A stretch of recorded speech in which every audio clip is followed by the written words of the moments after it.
Okay, and 5, 6, 7. Hey, everybody. Thank you for dancing. That makes me feel better. Um, Everybody, welcome to the Smart in Public podcast. This is a podcast that discusses business, careers, life through the eyes of PR people and communications experts and marketers and CEOs and all that good stuff.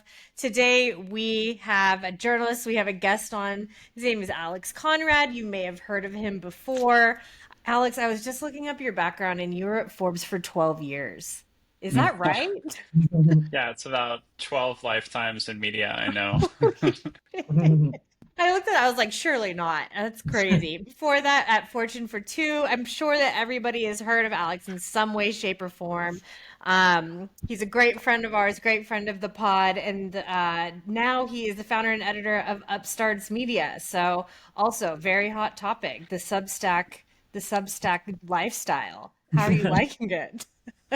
Yeah, it's great. Every day is a new adventure. Like five puzzles I did not anticipate solving to present themselves. What's it like doing the whole gamut yourself? Like, what does support look like? What does planning look like? Well, I tweeted that I'd hired a first employee and it was my dog, but some people got confused because I did a public talk a few weeks ago and they were like, "Tell us about your hiring process." And I was like, "Well, I got some really good treats, like a nice bed." And they were like, "What?" So I have to be really careful. It is just me. I have a lot of friends and advisors helping, and then my wife, who is a full-time investor, is moonlighting in her spare time helping. So I'm grateful to have support, but I wanted to make sure that I could build a sustainable business all myself before I brought Mm. on more people. Yeah, that's good business acumen, I have to say. What is, has pitching been crazier for you now, or is it like, has it dialed back? Or I'm just wondering because it's just you. There's no filters, Mhm. right? And maybe it was just you in the first place. I know Duffy and I were just talking to a journalist that got like 200 pitches a day, which is fucking crazy. But like, is that what your life is like? Tell us about your world. I think at Forbes, I had spent years developing spam filters and like blocking people so Oh. that my inbox was actually not horrible, but I was like missing most of the emails getting sent to me and was like, oh, it won't really matter.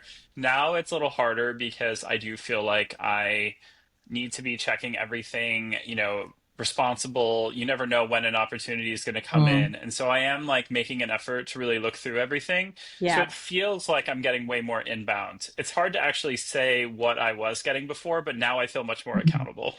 That's interesting because now it's like you are the brand, right? And so it's almost like you're wearing two hats. It's kind of like the journalist hat, but you're also in this like founder hat as well.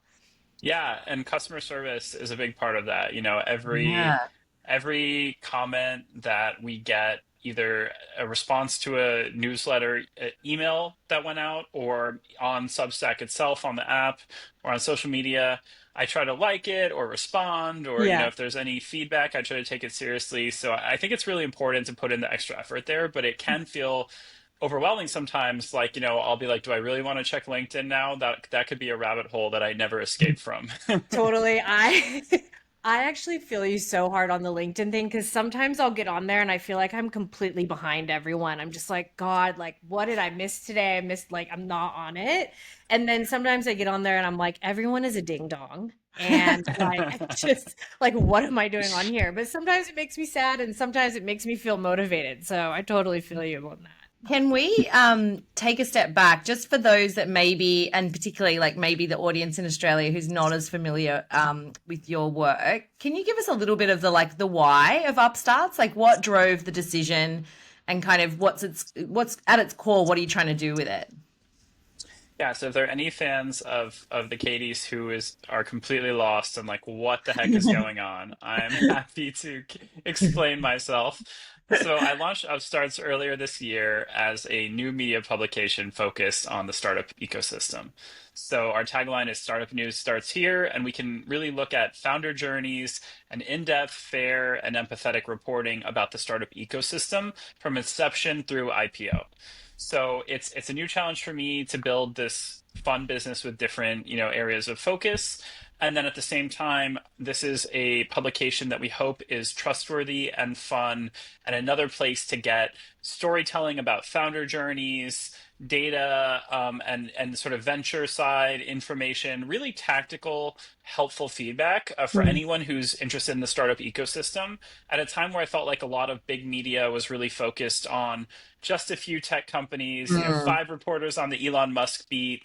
There's so much attention Yeah. on those folks, and I felt like for a lot of the builders out there, that's actually not the most relevant news. And so I wanted to Mm. have fun providing news for them. Yeah. I want to dig into something that you just mentioned around like five reporters on Elon Musk, that sort of thing. There's so many repeat stories that happen across the news. Like, how do you pick the ones that you want to drill into? And then like, how do you kind of pick the ones where you're like, all right, like they've got it. Like people understand. Because the reason that I asked that, I feel like I'm talking for a really long time, but I just need to like, let me just Well, this set this. is a therapy session for Katie. You guys, I'm Yeah, upset no, about get it off your something. chest. It's important. Yeah. I just feel like there's so like the great example is what's her butt leaving X yesterday. Like there's not a lot of commentary, but so many people need to comment on that. Like so many people need to write about that. Like at what point are you like, okay, let it go, and then open up space for smaller companies that like have some really cool shit going on? Like what does that balance look like? I'm gonna stop ranting. You can tell I'm passionate about I that. get where you're coming from. No, it's been a crazy week as you noted. So Mhm. we're all just surviving there. Mhm. I would say two things. One, I am trying to have a pact with the Upstarts community where everything that I am writing is fresh or interesting or differentiated that hopefully they're not getting before. And so Mm. because of that, I'm liberated in a way to pick my battles. And so if everyone is writing about Linda Yaccarino leaving X, unless I had inside information into why she left or what it means for startup founders, Yeah. maybe there was some angle there that would be relevant to my audience. Like if I had that, I would feel obligated to chase it. But otherwise, I think you just see big media companies playing defense where they're like, we need to have our Linda leaves X story Mm. because everyone else does. And Yeah. I think when I'm only writing as few as 10, 12 times a month, it's my newsletter is twice a week, and then I do have a Yeah. couple, scoops or special editions. Yeah. But that means I have to really just pick my spots, focus on my own race, and not get sucked into the rubbernecking of, what other people are talking about. Mm. Do you think that there's a bit of freedom in that from a Substack perspective? Obviously, I think that the answer is yes, but I guess the bigger question is why do you think that that's still happening in the media where everyone's just trying to get those clicks? Yeah, I think that there are a couple of things. He's One, laughing. I'm sorry. I feel like I'm Like coming the at you. last line you just threw out there, I'm like, oh, she's having a go today. Alex, yeah, you yeah, know that she's this isn't about you. Like no, this is spicy. I love it. I'm sorry. I think I think there's a couple of things, hopefully we'll edit out my dog if you hear her. So I apologize, but Oh, She's good. the life welcome. of working from home still without a real office.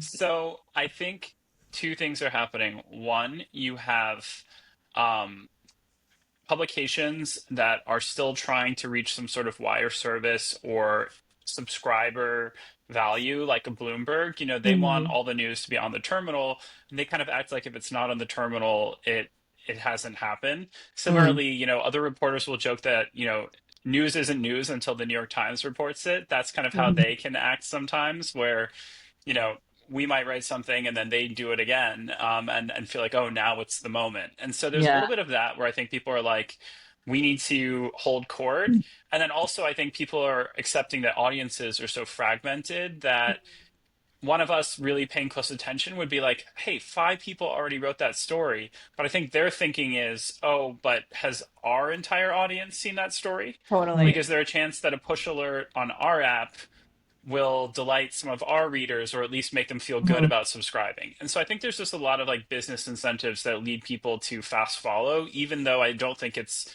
a fun task for anyone involved. It's not like a reporter's like, hell yes, Yeah. I'm going to be the second on this story. I know. Yeah. I feel like you're right. Like it's probably a bit of like the PR world of knowing where the bodies are burying in terms of like reading every publication. And so I see it everywhere. But you're right. It's like there's that element of, the delighting the eyes that maybe hadn't seen it, that don't subscribe to everything in Yeah, this. and potentially like there's people who are loyal to their publications, and so they're like, that's where Mm. they get their news. They're waiting for that, that there's I think there's that element too. I think it's interesting to me, and we had this conversation on a previous pod, and I'd be really interested to see what you think, Alex. Like, is there room for some of this reporting where it's like purely reporting news in the sense that this has happened? We're going to put a piece up that says, X. What did you say? What's her butt's left X? Um, Linda has left X. That is where AI plays a role in reporting and maybe can do some of that, and then journalists can spend more time on the investigative stuff. We talked about this a couple of weeks ago, and I'd just be interested in your take on like where should media companies maybe be leveraging tools like that to sort of do that type of news versus maybe more in-depth stuff, or do you think that's kind of sacrilege as well? Or I just would love your take on that. I think in the first use, it would be just improving the pipes and the rails to get the information out Mm. there. Yeah. So, there still isn't an obvious tool even for someone like me. And a few people have said, oh, we're trying to build this. And if anyone in the audience knows a company that I should try, I welcome it too. But for a tool that basically just uses AI to rewrite my social Mm. media across every platform. I know there's ways to do that, but I still think it could be better where it's like the Yeah. reporter says, hey, I have a scoop coming. Let's generate that tweet or that LinkedIn post Mm. immediately in a Mm. very like easy, non like marketing software way. Yeah. I think the market more people will pay for like ad campaign tools, and so I think they kind of take the tools that are used for like a Yeah. business, post, and then they like transfer that over to journalists. It doesn't work that great. So Yeah. I think Mm. that's one obvious place. Or like, if I was writing an article and while I'm writing it, headlines were automatically suggested to me, that might be Mm. helpful. I'm one of those people who usually likes to try to write the headline last unless it's really standing out to me because I don't want it to not fit the story once I've actually written the story. But a tool could be like, "Hey, Alex, this seems like it'd be a good headline." I don't always love the headlines that I end up Mm. using. In terms of actually generating the article, though, I do think that would be really dangerous Yeah. because Mm. the downside is high if Bloomberg or the New York Times or someone sends out an automated alert that was AI generated that was wrong. That Yeah. can really lose trust. Yeah. Yeah. Yeah, it'll be interesting to see how it kind of evolves. I think you're so right about the tools are designed for like one thing and they're trying to adapt it to all these other places, but it's just, yeah, they're I big always clunky. tell founders, I'm like, journalists and media, we are obviously like a relatively small market. And so I understand that you're not always, but like Notion is not building specifically for my business necessarily. Yeah. I still use Mhm. Notion in my biz flow, but like Yeah. I'm well aware that I'm a small fish in the pond. Yeah. Yeah. That's funny. But I mean, big media companies have big budgets to some extent, but maybe not for that stuff. Yeah, Um, but or it's maybe funny, not like in budget. I was just thinking about Reuters. Like Reuters is a really big, company Yeah. in a lot of ways, but it's still in the grand scheme of things, it's going to be a company that has to make hard choices what it would build internally versus buy off the shelf, Yeah. and I think Mhm. the technology teams at media company are going to be smaller than the tech team at WPP, which I believe Totally. has hundreds of engineers working on AI alone. Yeah. That's crazy. Yeah. In this like media landscape with all these tools, like what advice, Alex, do you have for comms people who are like trying to navigate this new market now? Like not just from a Substack and a traditional media perspective, but like all the tools that we have at our fingertips. Like what does writing look like in the future? Like what advice would you give to like a comms or a PR person to kind of help stay on track and prioritize? Well, I think you just need to have resilient workflows that can adapt to embrace a new tool or to like be candidly um, shelved if they're not working great. I think when people Mm. get too attached to a flow, that can be really dangerous. And so we Mm. see these fads that are not appreciated, like, everyone uses I'm not sure which tool it was, but everyone uses a certain email generation tool to like pull in a recent headline that the person was involved with and it's like, hey, I saw you wrote this great article, like headline. Yeah. Wouldn't you like to talk to us? And half the time it's not an article the person wrote, or it's not at It's all so relevant, embarrassing. or they wrote the article 5 years ago. And it's Yeah. like it would be better if you just didn't pretend, you know? Like Mhm. if you're not going to put in the time, it's not Yeah. worth it. And so I think how I think about these tools is like pay attention to the individual people as much as the brand, you know, the reporter at Reuters or the reporter at the New York Times or Yeah. Upstarts, and think about us as people, not just like, what is this company that I'm pitching? Yeah. And Mm. similarly with the pitches, just don't be too cute. You know, don't, if you're going to use Writer or Grammarly or Google's email feature or Superhuman or whatever to generate your email flow, um, really personalize it or don't. I think like trying to fake it, the Mm. pattern recognition is going to go against you, right? Where if we Yeah. are getting those dozens of pitches a day, we've seen every trick in the book, and um, it's just it's going to end up feeling worse than if you just sent the more generic thing. You know, Mm. like the fake chumminess is kind of more annoying. So What if Yeah. it's just pure awkwardness and that's what they're feeling and it comes as fake chumminess? I feel like that's the general I vibe have that I a get. friend, I have like a work friend who I like, who I've done some stuff with already, who will just sort of awkwardly tack on musings about baseball to every message they send me. And I think I said I follow baseball at one point, but like this is not something I'm asking for. But it is kind of like awkwardly endearing now, where I just like Yeah. expect that musing about the Mets, a team that I don't care I about, and I'm love just like, that. good for you, man. So I so love like it's that. fine as long as it feels authentic, you know? Yeah, I'm for more of a real. Yankees fan personally, since I see Katie's wearing the hat. I don't know if it's for style or for preference, but I yeah. know nothing about baseball, so Well, you're a Yankee fan now, so there you it's go. the best. This and the Dodgers hat are the best looking hats in baseball, I would say, which is the two that I wear. You see a lot of celebrities wearing that hat. That's definitely It's true. Who are there's a definitely not reason for watching it. baseball. Yeah. What about like M dashes and weird shit that like now is known as like AI kind of writing language? Like, do you have a feeling about that? I personally, I love an M dash before ChatGPT claimed it, and so now I feel like I can't use it. I reject this whole discourse. I Thank think that you. if you know how to use an M dash, it's fine.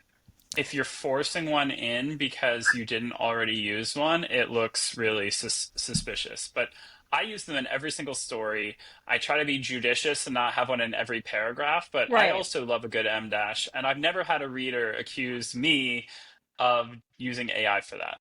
Yeah, So, yeah. I write how I speak a lot of the times, and I feel like my natural tone just has a lot of M dashes in it. I Yeah, I pause will we say big we time. probably abuse them. We probably use them too much. Yeah. yeah. Maybe the discourse about AI generated M dashes has made me dial it back a little bit in a healthy way. But that's because I think a lot of sentences are too long as it is. For example, the one I'm currently speaking. Yeah, exactly. What do you, from a Substack like writer perspective, is pitching the same for you? Like, do you like outreach to be the same as you were, like, say at Forbes or Fortune, or is there a different technique or something that works on you better now that you're on that platform? First off, you know, there's the idea of kind of the publication market fit, where there were definitely going to be stories that don't ever make sense for Forbes or don't ever make sense for Fortune. Mhm. And similarly, Upstarts has kind of a vibe as well, but it's much more my own. So the, you know, the overlap right now is heavy. It's like not everything in the world I find interesting would I write about for Upstarts, but I wouldn't write about anything for Upstarts that I didn't find interesting. You know, Yeah. so it's kind of more like concentric circles. Whereas when you're writing at a big publication, maybe there's startups or stories you think are really compelling, but they're not big enough. You know, the numbers are too small, or Yeah. it's not national in scope, it's a local story. And I think, you know, that kind of thing is something to always keep in mind, you know, where for me now it's like, will my audience, some of whom are paying, some of whom are just free, but I want both communities to be happy. Are they getting value from the story? Do they feel like I'm kind of sustaining the quality that I've Mhm. promised? And I'm Mhm. very paranoid about that. So it's a different pressure than, oh, would my editors at Forbes think this is a good use of my time? But it's Yeah. still pressure. Yeah. And what is your preferred, like if people are listening and they're like, I've got a great story for Alex for Upstarts, are you a like text me, call me, or are you a email me kind of guy? What do you I prefer think from a people who have my number for a reason, like can always use it. I do prefer people who will text me tips or ideas or like try to like help me in a way that is not directly always beneficial to them. I think, Yeah. it's less cool when people like only DM me on Twitter to be like, "Hey, I just sent a pitch to your email inbox." Like that just feels like kind of trying to cut the line like in an annoying Yeah. way. That's a Versus nice way to someone put who's it. like, "Hey, great story about pet tech. I love the photos of Margot. Have you guys tried this product?" Like that is Yeah. Mm, like more of a conversation. So I do text with PR people every day, but it's usually Mm. the people who want to actually engage with me Okay. or give me feedback. If it's someone Mm. who doesn't know me well, or it's more of just the straightforward pitch, I do like email and I want yeah. it to be personalized. I want it to be very succinct. I don't want a Mm. headshot. Some people send photos like seeing the I'm person's dying. face is going to change my decision. Like, oh, they look so earnest. I have to write about them. Like, it's so weird. No headshots. Yeah. Um, Also, like if it feels very over the top or like contrived, like it's a little like dating where like we're looking for the red flags there, like the Yeah. Yeah. dating apps, which I haven't been on in many years, but I still can remember. And I think in this case, like the reporters are the ones in the high demand who are like, I'm looking Yes. for the red flags. Mhm. And so I'd say just keep it succinct, keep it specific. One piece of advice I also want to give is like, why does Upstarts have the right to win this article? And this is true for any Mm. publication. If it's in Australia, if it's in Europe, if it's in America, big or small, I think the reporter is always thinking, why is this story right for me? If Mm. the answer is just, well, every bigger outlet said no, that's not going to be compelling. If Mm. there's a reason like why this feels better for Upstarts, I'm going to take that much more seriously. Yeah. Yeah. Because I'm picking and I'm turning down a lot of pieces. And so Mm. just because the number was too small for Bloomberg, but maybe it's not too small for you, is not going to be a good reason. Yeah. 100%. And I think that type of shopping is something that's like a little bit systemically broken at the moment from like a fundraising announcement type of perspective too. And Yeah. I welcome stories that are not funding based, but then you have to give me something new as well. Right. Like it's rare that I will just do a Q&A or interview with a person in the industry, because why would busy people read that? Why now? Like Mhm. would the people pitching that story read it if it wasn't their client? And I think often the answer is no. Yeah. I guess, let me flip that on its head then. Like, what founder stories are you, founder slash startup company stories, are you loving right now? Like, Um, what's really doing it for you? mhm. Well, I would say people who are willing to come off a little crazy is always fun. So like I did an interview based story with the poolside founders, and they are, smart AI founders who have a lot of hot takes and are just sort of willing to be out on a limb Yeah. publicly. And I think that's always Mm. interesting. I also enjoy stories about efficiency. Startups that are like, we're not trying to just play the maximum venture game, we're trying to have real revenue or we're profitable. Mm. And sharing those numbers can be really interesting too. And then I also think, you know, I like I like stories that I just think speak to a zeitgeist or a trend in a way that is relevant to the wider audience. So if you look at some of the stories that I will publish over the course of the summer, you might be like, "Oh, I'm not quite sure why Alex covered that company." And then you read to the end and you're like, "Oh, there was a lesson here that he thought was interesting." You may Mhm. not agree, but at least like it should speak to a bigger thing. It's not just like, "Hey, I pulled a startup out of a hat and wrote about Mm. it." Yeah. Yeah. And from a local kind of startup story versus an international one, do you have a good example of kind of what each of them look like from a what good looks like perspective? Yeah, so the first profile I actually wrote about for Upstarts was a London-based startup called Granola. Mm. Granola is an AI note-taking tool. It competes with Fathom and Notion, and even Zoom has a tool. Google has a tool. A lot of folks have this. Granola has just really resonated with a lot of people because it's so kind of easy to use. It feels like a seamless experience. And the CEO put a ton of time into the product development experience there. So I was just playing with it before I launched the company and messaged the CEO and was like, hey, would you want to do an interview? And we ended up doing a really fun story that was relevant to kind of anyone who might need a productivity tool or might have tried a note taker and hates it. And it wasn't Mm. really geo specific. So the company is fully based in London and I'm based in New York, but I don't think that really mattered to people, you know, Mm. they don't care where their users are. Yeah. They have language support too. So I think that was a great one. You know, historically, I've also gotten to take advantage of the old Forbes expense account. And, you know, I took trips to Bucharest to write about UiPath. I Cool. went to Sydney to do a cover story on Canva that I really loved. And I think both of those companies, again, had sort of the international relevance, whether it was in automation or it was in design. Mm. You know, not specific to the geo. It would be a lot harder for me to be like, oh, I'm going to go to India for Upstarts and write about a startup that only matters to India, or that Yeah. is laser focused on one legal situation in Australia and has no relevance to a US audience. Yeah. But if I could justify going to Australia again to write about a company there that sells globally, yeah, that would be awesome.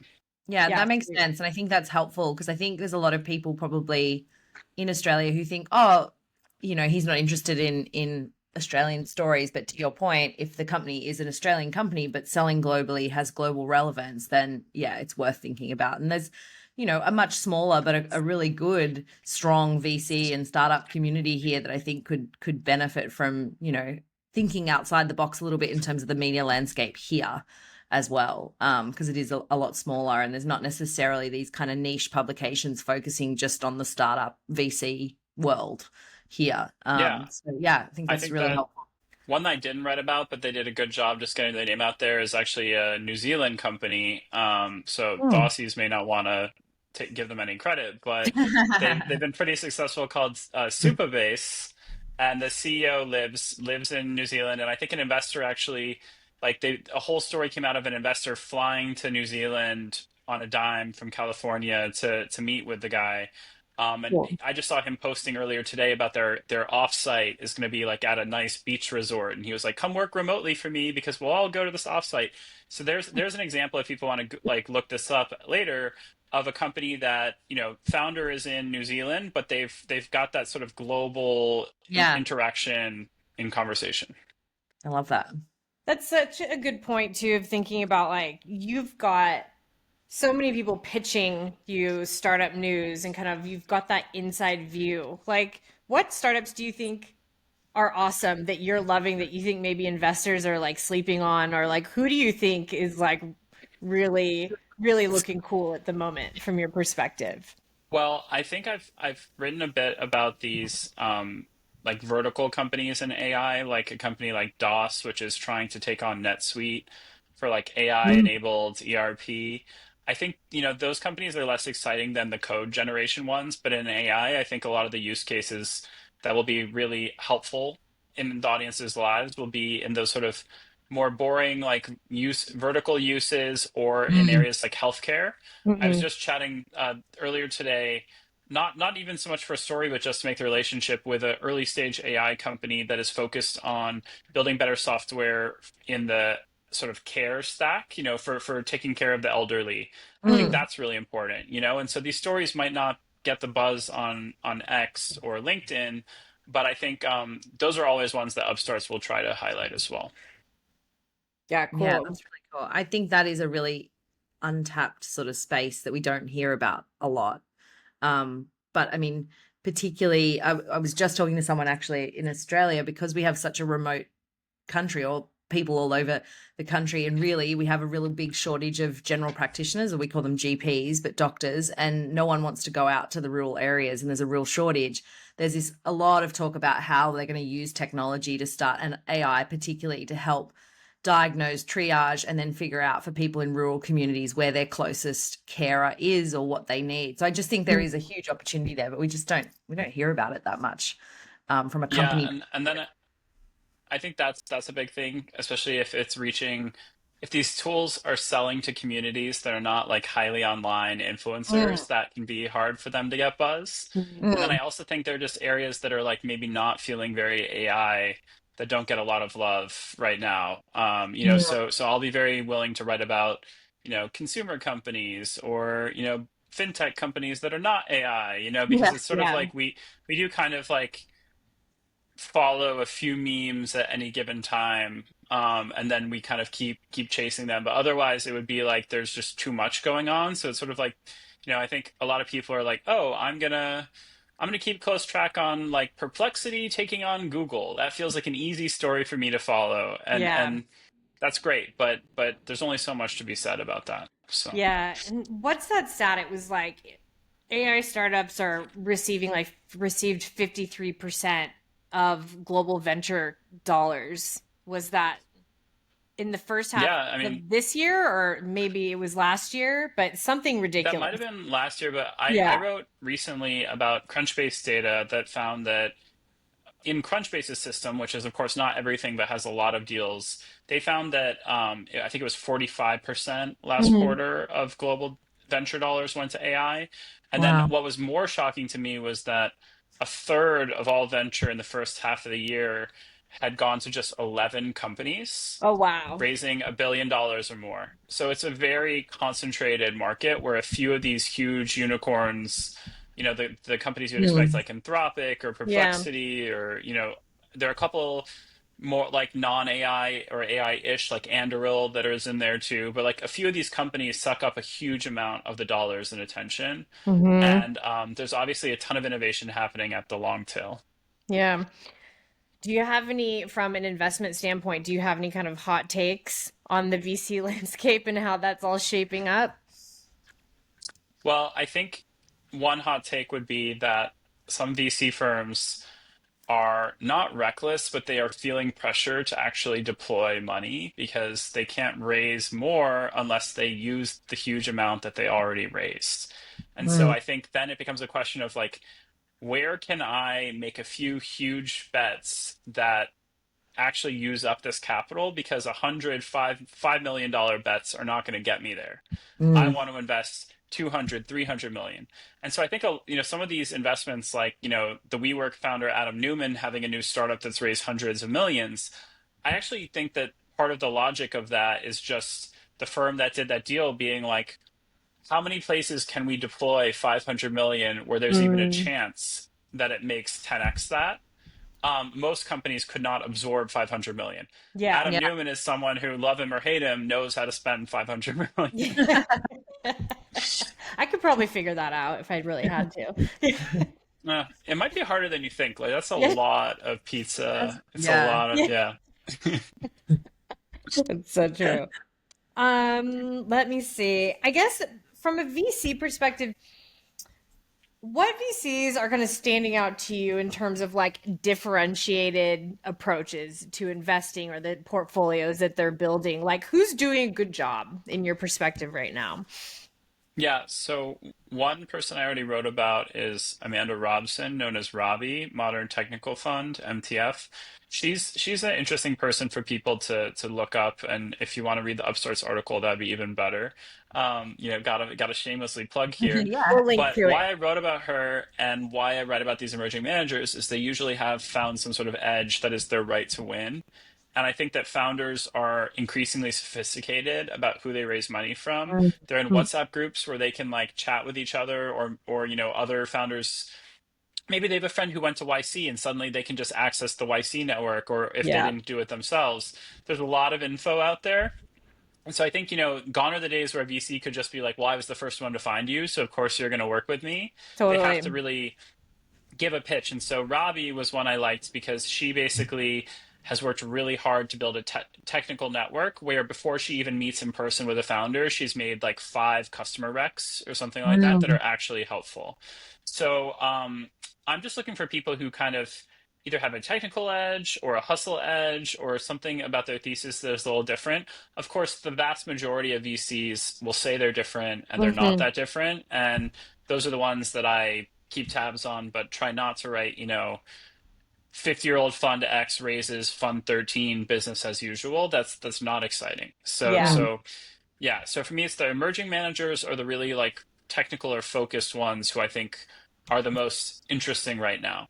They're also just people investing who are like not traditional VCs who always seem to pop up. Like you Mm. look at some of the rounds happening, at least in the Bay Area, Mm. and there's a lot of individuals in these rounds or cap tables. Yeah. And so I'm like, how are they doing it? You know, like one person who I always see in AI deals right now is the CEO of Vercel, Guillermo Rauch. Like Mhm. he's building quietly this like very impressive little investment portfolio, but he's not what we consider a VC. Yeah. Mm. Yeah, Interesting. that's so interesting.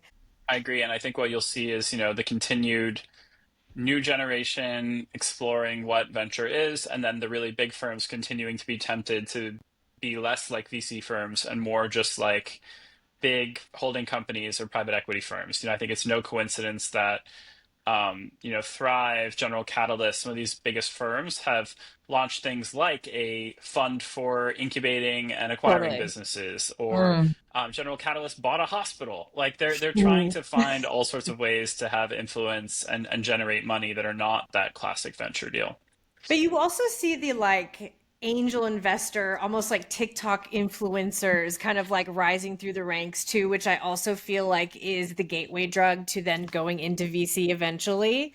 I just find that whole ecosystem so interesting at the moment. Yeah, and I think it's good if there is more access for folks to do that, and to Mhm. angel invest. I think it's bad when it's a clubby thing where it's like, oh, we're gonna cut all our besties into this deal before we raise our next round. And it's kind of just like recycling the VC's money to your friends. Like that is Yeah, how networks stay very close. But I think, there are groups of angels, groups like access groups out there that allow folks to kind of see a little bit of success here, or at least learn if investing is something that is interesting to them. yeah, And I think we can always use more like good actors in that space. yeah, yeah, that's true. Oh, one thing I wanted to also ask, just in the world of in the world of Substack, what Substacks do you like to read? Like what are Mm. you reading right now on the platform? So my Substack diet is a real mix between other journalists and then people in the tech space who are writing just like interesting takeaways. So, Mhm. like, one that is, or several that are journalists are like, Eric Newcomer, Alex Kantrowitz, Polina Marinova with the profile. They're all people I knew before I did this, and I've Mhm. really admired. And I subscribe to all of them. I also then subscribe to, Lenny's newsletter and Claire Vaux, who he now brought sort of on board. And then, there's Gergely Oroz, the pragmatic engineer. He's built, I think, 1 million subscribers. So there's like crazy numbers and success for some of the non-journalist writers too. I Mhm. always find new ones too. I got into Run the Numbers, which I don't know if you guys know, but Run the Mhm. Numbers is a Substack by a former CFO, CJ Mm. Gustafsson, where he looks at um, you know what's happening with IPOs or big startups very much from like a CFO's lens, and that's Yeah. helpful for me. Similarly, there's a VC, Jam and Ball at Altimeter Group, who has this like I forget it's a cloud-based name of his Substack, but like it'll come out every Friday and I'll read that too. So I kind of have like different niches that I'm looking Mm. for different content from, and journalism is probably half of that, but then half of it is all these other folks who are operators. Yeah, it's funny. I remember we were talking to David Swan from, you might remember him from the Oz, but now he's at Sydney Morning Herald, Duffy, Yeah. reminds Anyway, me. Yeah. yeah. Yeah. Yeah, and he was saying that like when he's not working, like the things he reads about are like completely opposite direction. He was talking about like he'll just watch The Simpsons. Like he's Yeah. like that's essentially what I I do do. have, if we want to talk about that, go that route, there are a bunch of Substacks that are just for fun that I follow too. I read Embedded. I Mm, read obviously Feed Me by Emily yeah, Sundberg. I like Feed And Me. then I also am a big fan of After School by Casey Lewis. Me Those too. are Yeah. three that are just obvious ones. And I have others that are in my inbox as well. Yeah. There's also one, I can't remember the author's name. She does Laid Off, and that's like all featured on, the people that have been recently laid off and what their life is like and how that experience has like shaped them now. And I find that really interesting too. Yeah, I mean that's one again I'd put that in like a bucket where like I probably don't need multiple newsletters that do that. Yeah. But one newsletter that is humanizing or giving a perspective of folks going through that, I think is Mm. really relevant to a lot of us. Yeah. And now, what about kind of the future for Upstarts? Like, where do you think you'll take it from do you want to have other parts of the platform? I know the $1 million question from everyone is like the podcast. Oh yeah, we have to talk about the podcast. Anything up if you want to do a PSA on the I'm on a podcast. podcast. This is now my podcast. I'm with you guys every episode now. You're welcome. Exactly. This is it. Yeah, exactly. You add a lot more credibility to it, so you're welcome anyway. Audience, we have a shocking news for you. No. Yeah.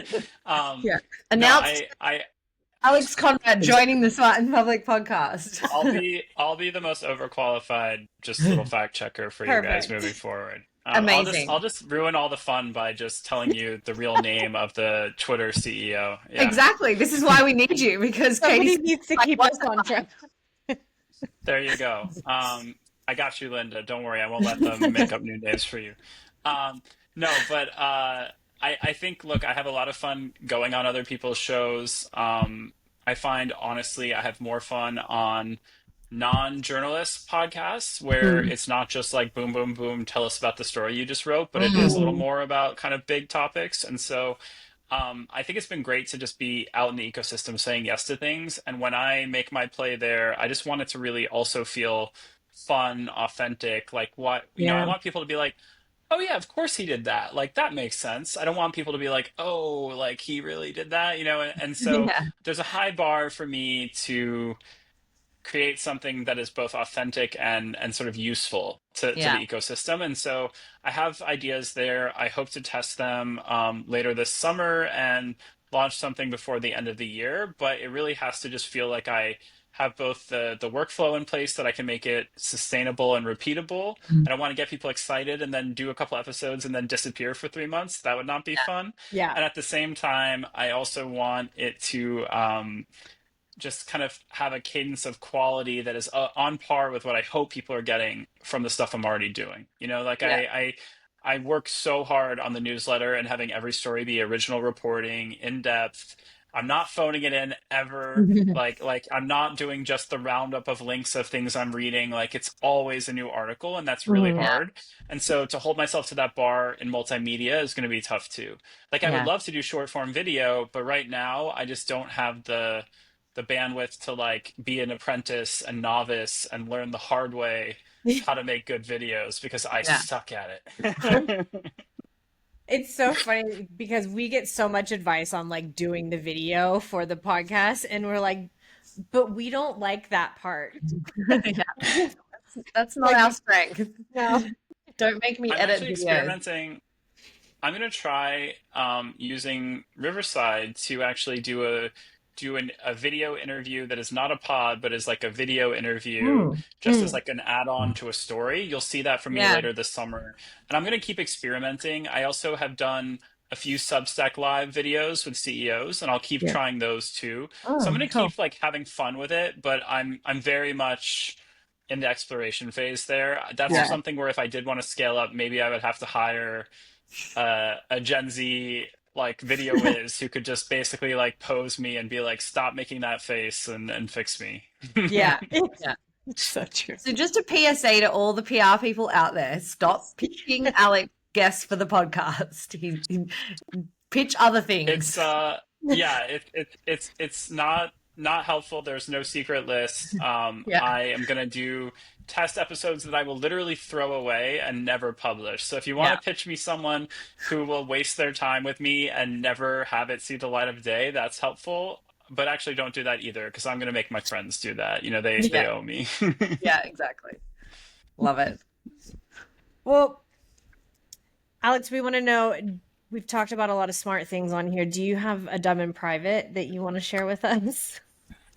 Absolutely. So I do a lot of chores around the house, and Mhm. I become a moron when I'm doing them because either it's late at night or I'm like cutting corners and I'm trying to think about the next thing I'm doing. But like for whatever reason, I just screw up so many basic things where usually like my wife is just thankfully at the office and doesn't see me doing this. So for example, we live in a floor of a brownstone in Brooklyn, and so we put out our own recycling once a week. Last night, I spent like 20 minutes sorting recycling into a couple bags to bring out to the street, only to realize that I had put it all in the wrong color bag. There are recycling bags. I did Oh not put it in recycling no. bags. And I just kind of was like, huh, that was 20 minutes that I've mostly wasted. Another time, I thought it'd be a great idea to respond to a tweet while pouring rice into a measuring cup. I poured a full bag of rice all over a range stovetop. And I can tell anyone in the audience, if they have not done this, you would find out that there are a lot of small crevices in a stove that you're like, where is this little hole coming from? I guess it's where the gas comes from because we're not lucky enough to have an induction oven or anything yet. I spent like a good half hour picking up grains of rice. So Your ancestors are going to find rice in that range. 100%. And someone might say, Alex, you're insane. You should have a professional cleaner be coming to your apartment. And my answer to that is, we very well may have that, and I very may well be the kind of person who would be too embarrassed for the Yes. professional cleaner to see that. Like, 100%. nope, I have to clean up this mess myself. You know? Clean is what I call it. It's like the pre-clean before the clean, because I you don't can't want have the them to cleaner think see you're really that how person. dumb I am. Yeah, Totally. exactly. Yeah. I hard relate to that. I'm so glad you're dumb in private as well. It just makes me feel better that it's not just us that can't do normal household things. It's always funny too, because it's like sometimes a little bulb will go off in my head where it's like, am I cutting a corner here? And then often as I think that, I do it anyway. And then sometimes oh, should I not be taking out this coffee mug from the microwave, not by the handle? And then like, Yes. oh, it's really hot and I almost drop it. And I'm like, you thought that and then you did it anyway. So Yeah. Yeah. I think about it as like my life is constantly when you're skiing and you're looking at the tree and you're like, don't look at the tree because you're gonna run into the tree.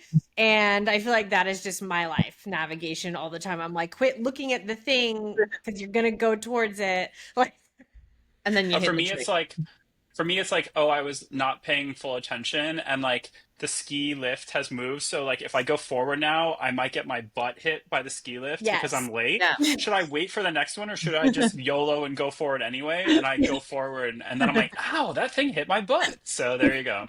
It's a great analogy, guys. Loving the skiing analogies. And as someone who doesn't have access to a lot of snow, they're not so relatable, but I get it. Is I there get it. no winter skiing anywhere in There- Australia? there- Don't you guys have... There is. We have a place called Thredbo and Perisher, and then we have some places in Victoria. But like, look, no shade to the Australian snow, but it's not great. New Zealand has great. Okay.